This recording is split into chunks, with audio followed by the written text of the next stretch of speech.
And since that building became home to MLK, students from every background, every culture, every zip code, throughout Nashville have walked through your halls each day to read and to write, to think and to dream.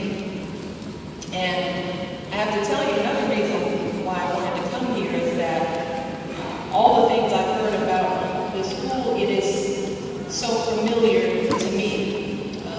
Because I actually went to a school just like this one when I was your age.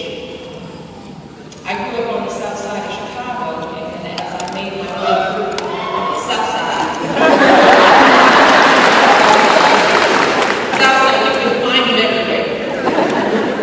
But as I made my way through elementary school, we didn't have junior high.